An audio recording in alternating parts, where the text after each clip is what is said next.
Segundo Samuel, capítulo 1. Pouco tempo depois da morte de Saul, Davi voltou dos seus ataques contra os amalequitas para Ziclag. 3 dias depois, sem aviso, um rapaz chegou do acampamento militar de Saul. Com as vestes rasgadas e em estado de luto, ele se prostrou diante de Davi, que perguntou: "O que o traz aqui?" Ele respondeu: "Acabo de fugir do acampamento de Israel." Davi perguntou: "O que aconteceu? Que notícia você traz?" Ele disse: "Os israelitas fugiram do campo de batalha, deixando para trás muitos dos seus companheiros mortos. Saul e Jonatas também morreram." Davi quis saber do soldado mais detalhes. "Como você sabe com tanta certeza que Saul e Jonatas estão mortos?" "Cheguei por acaso ao Monte Gilboa e encontrei Saul gravemente ferido sobre sua lança e os carros e cavaleiros do inimigo chegando perto dele. Ele olhou para trás e quando me viu, chamou-me. Respondi: 'Sim, Senhor, estou à sua disposição.' Ele me perguntou quem eu era e eu disse: 'Sou amalequita.' Ele respondeu: 'Vem aqui, acabe com o meu sofrimento. Estou morrendo, mas ainda estou consciente.' Então, fiz o que ele me pediu. Eu o matei. Sabia que não sobreviveria por muito tempo. Tirei a coroa e o bracelete dele e os trouxe para o meu senhor. Aqui estão." Em sinal de luto, Davi rasgou a própria roupa. Todos os que estavam com ele fizeram o mesmo. Eles choraram e jejuaram o restante do dia, em sinal de luto pela morte de Saul e de seu filho Jonatas, pelo exército do Eterno e pela nação de Israel, vítimas de uma batalha mal sucedida. Depois, Davi disse ao jovem soldado que trouxera a notícia: "Quem é você mesmo?" "Sou filho de um estrangeiro. Sou amalequita." Davi disse: "Quer dizer que você não hesitou em matar o ungido do Eterno?" No mesmo instante, ele deu ordens a um dos seus soldados: "Mate-o!" O soldado desferiu um golpe contra o rapaz e ele morreu. Davi declarou: "Você mesmo pediu isso. Você mesmo pronunciou a sua sentença de morte, quando disse que tinha matado o ungido do Eterno." Em seguida, Davi cantou este lamento sobre Saul e seu filho Jonatas. Também deu ordens para que todos em Judá memorizassem o lamento. Ele pode ser lido no livro de Jazar.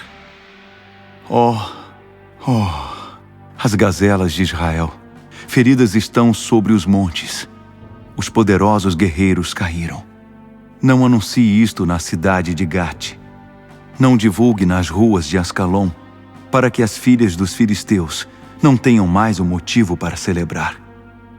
Não haja mais orvalho nem chuva sobre vocês, ó montes de Gilboa, e nenhuma gota de água em suas fontes e nascentes, pois ali os escudos dos guerreiros foram arrastados no barro. O escudo de Saul ficou ali, apodrecendo. O arco de Jonatas era ousado. Quanto maior o inimigo, mais sangrenta a derrota. Destemida era a espada de Saul. Quando desembainhada, nada a detinha. Saul e Jonatas, muito amados e admirados, unidos na vida, unidos na morte. Eram mais velozes que as águias, mais fortes que os leões. Chorem por Saul, mulheres de Israel. Ele vestia vocês com finas vestes de linho e seda. Não economizava para mantê-las elegantes. Os heróis de guerra, caídos no meio da batalha. Jonatas, ferido sobre os montes. Ah, querido irmão Jonatas, estou triste pela sua morte. Sua amizade foi um milagre surpreendente, amável muito além de todos os que conheci ou imaginava conhecer. Os heróis de guerra estão caídos. As armas de guerra foram despedaçadas. Segundo Samuel, capítulo 2.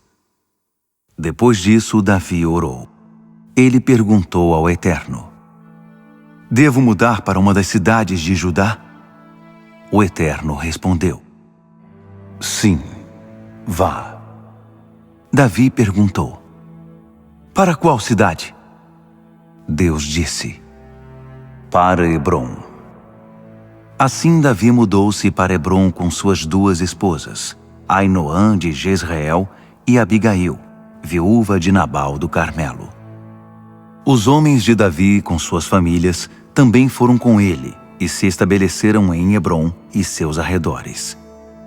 Os moradores de Judá vieram a Hebrom e ali mesmo proclamaram Davi rei sobre os clãs de Judá.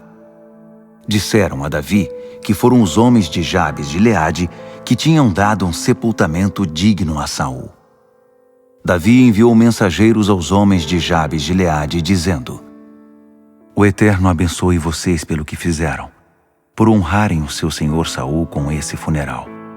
Que o Eterno seja leal e fiel a vocês. Eu também farei o mesmo. Serei generoso como vocês. Sejam fortes e façam o que deve ser feito. Saul, senhor de vocês, está morto. Os moradores de Judá me constituíram rei sobre eles. Enquanto isso, Abner, filho de Ner, comandante do exército de Saul, levou Isbosete, filho de Saul, para Maanaim e o proclamou rei sobre Gileade, Azer, Jezreel, Efraim e Benjamim, isto é, rei sobre todo Israel. Isbosete, filho de Saul, tinha 40 anos de idade quando começou a reinar sobre Israel. Ele reinou apenas 2 anos. Mas o povo de Judá permaneceu leal a Davi. Em Hebrom, Davi reinou sobre o povo de Judá 7 anos e meio. Certo dia, Abner, filho de Ner, partiu de Maanaim para Gibeon com os soldados de Isbosete, filho de Saul. Joabe, filho de Zeruia, e os soldados de Davi também partiram. Eles se encontraram no açude de Gibeon. As tropas de Abner ficaram de um lado e as de Joabe do outro lado do açude. Abner desafiou Joabe. Apresente seus melhores soldados. Vamos vê-los lutar. Joabe respondeu: tudo bem, estou de acordo.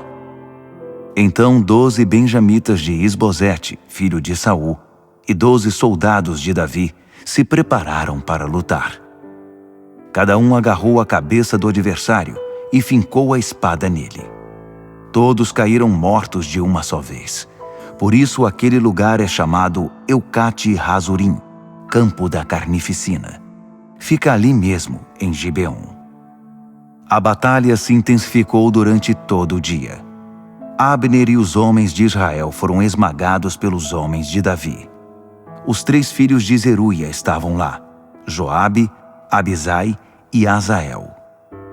Azael, veloz como um antílope em campo aberto, perseguiu Abner, sempre em seu encalço. Abner olhou para trás e perguntou: é você, Azael? Ele respondeu: sou eu mesmo. Abner disse: desista de mim. Escolha outro que você tenha chance de ferir para ficar com as suas armas. Mas Azael não desistiu. Abner tentou mais uma vez. Volte! Não me obrigue a matar você! Como vou enfrentar seu irmão Joabe? Como ele não desistia, Abner parou, virou para trás e enfiou a lança na barriga de Azael com tanta força que ela saiu pelas costas. Azael caiu morto no chão. Todos os que chegavam ao local em que Azael estava caído paravam. Mas Joabe e Abisai continuaram perseguindo Abner. Ao pôr do sol, chegaram à colina de Amá, em frente de Gia, na estrada que sai para Gibeon. Os benjamitas ficaram do lado de Abner, estrategicamente organizados sobre a colina. Abner gritou para Joabe: vamos continuar matando uns aos outros? Não sabe que isso só vai provocar mais amargura? Até quando vai permitir que seus homens persigam seus irmãos? Joabe respondeu: assim como Deus vive, se você não tivesse falado nada, teríamos continuado a perseguição até de manhã. Dito isto, ele tocou a trombeta e todo o exército de Judá parou. Eles desistiram de perseguir Israel e puseram fim à guerra. Abner e seus soldados marcharam a noite inteira pelo vale da Arabá.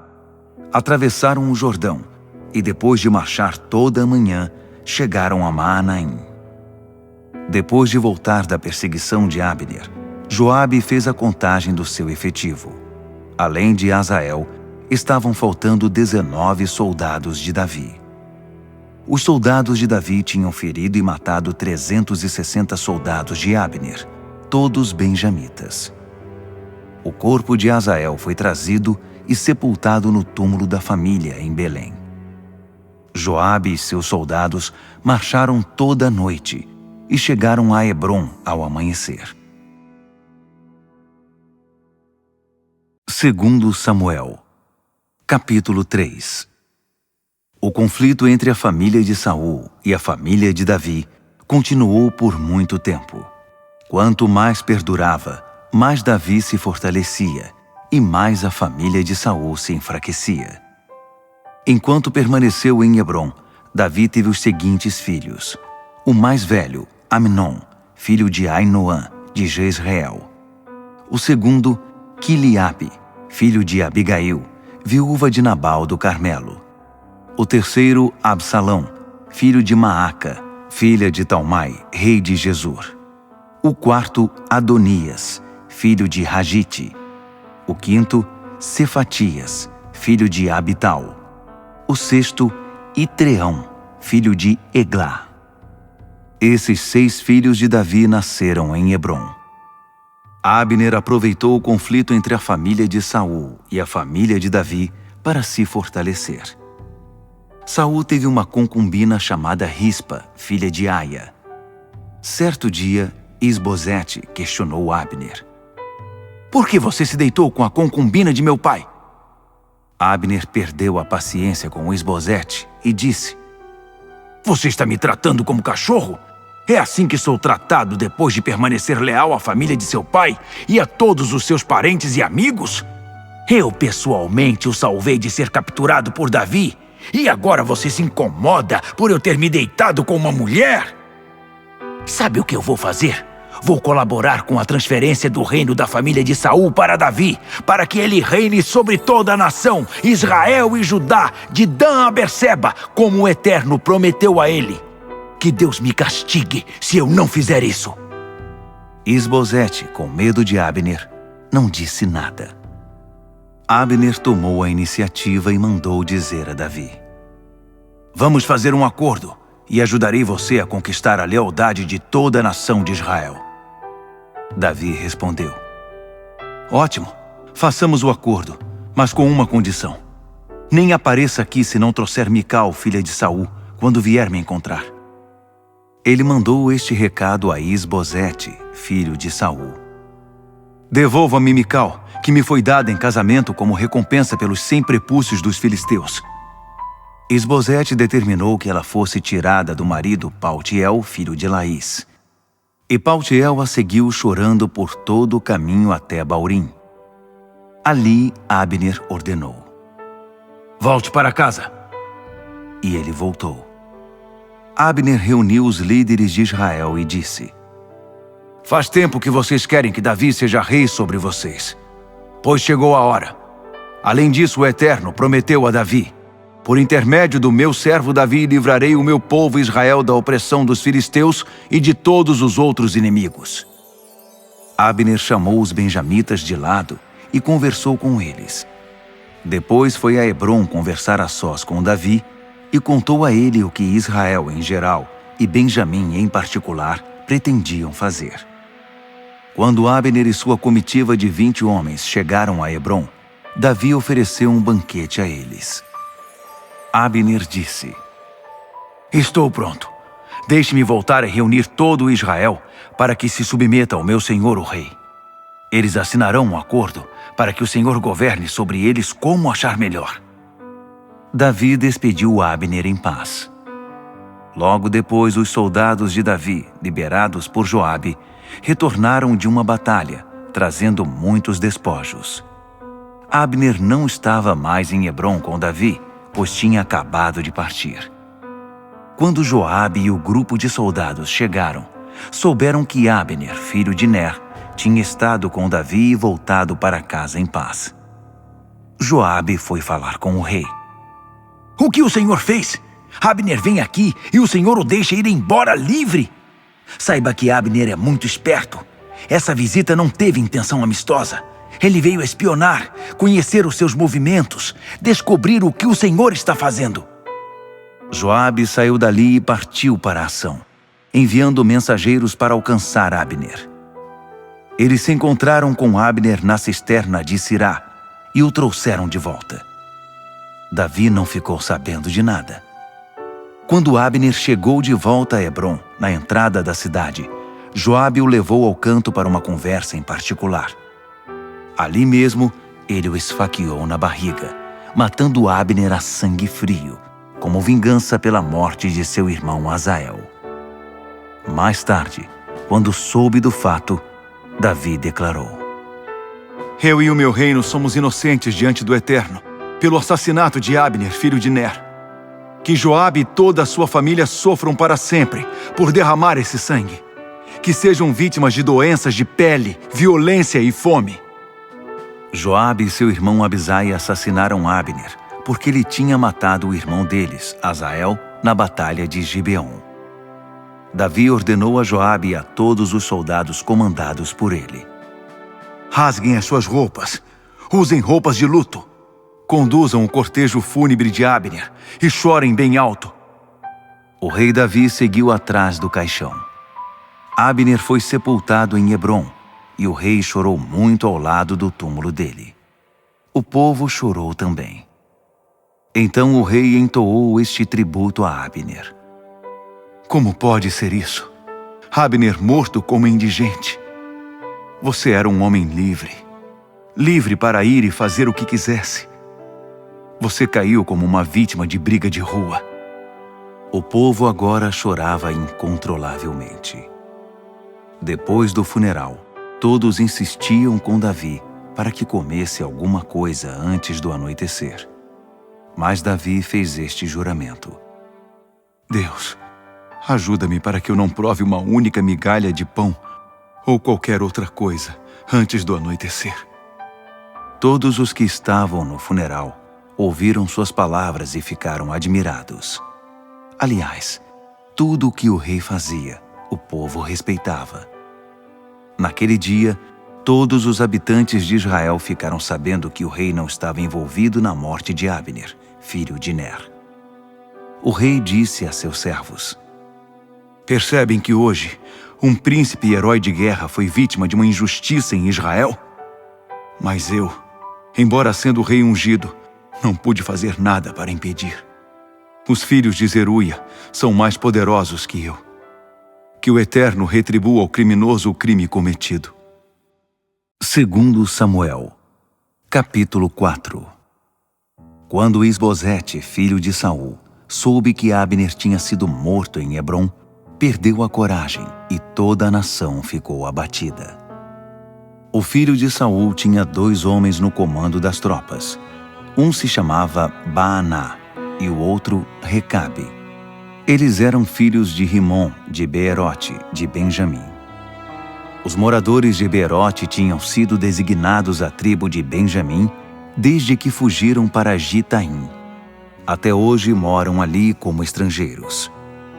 Ora, Jonatas, filho de Saul, teve um filho aleijado. Quando esse filho tinha 5 anos de idade, chegou de Jezreel a notícia da morte de Saul e de Jonatas. Sua ama o pegou e fugiu, mas na pressa de escapar, ela caiu, e o menino ficou aleijado. Ele se chamava Mefibosete. Certo dia, Baná e Recabe, os filhos de Rimom, foram à casa de Isbosete. Eles chegaram no maior calor do dia, no momento do descanso da tarde. Eles entraram na casa, fingindo ter ido tratar de algum negócio. A mulher que guardava a porta do quarto estava dormindo. Por isso Recabe e Baaná conseguiram passar por ela e entrar no quarto em que Isbosete dormia. Eles o mataram e cortaram a cabeça dele, saindo com ela como se fosse um troféu. Eles viajaram a noite toda pelo caminho da Arabá. Eles trouxeram a cabeça de Isbosete a Davi em Hebrom, dizendo ao rei: Aqui está a cabeça de Isbosete, filho de Saul, seu inimigo. Ele queria matar você, mas o Eterno vingou o meu senhor, o rei. Hoje, ele vingou o senhor de Saul e de sua descendência. Mas Davi respondeu aos irmãos Recabe e Baaná, filhos de Rimom de Beerote: Assim como vive o Eterno, que me livrou de todas as minhas aflições, quando o mensageiro me trouxe a notícia da morte de Saul, achando que eu ficaria contente, eu o prendi e matei na mesma hora em Ziclag. Foi essa a recompensa dele pela suposta notícia. Agora vêm vocês aqui, homens perversos, dizendo que mataram um homem inocente a sangue frio, um homem que estava dormindo na própria cama. Não pensem que eu inocentarei vocês e que não os eliminarei. Dito isso, Davi deu ordens a seus soldados. Eles mataram os 2 homens, cortaram a cabeça e os pés deles e penduraram os corpos perto do açude de Hebrom. Mas levaram a cabeça de Isbosete e a enterraram no túmulo de Abner, em Hebrom.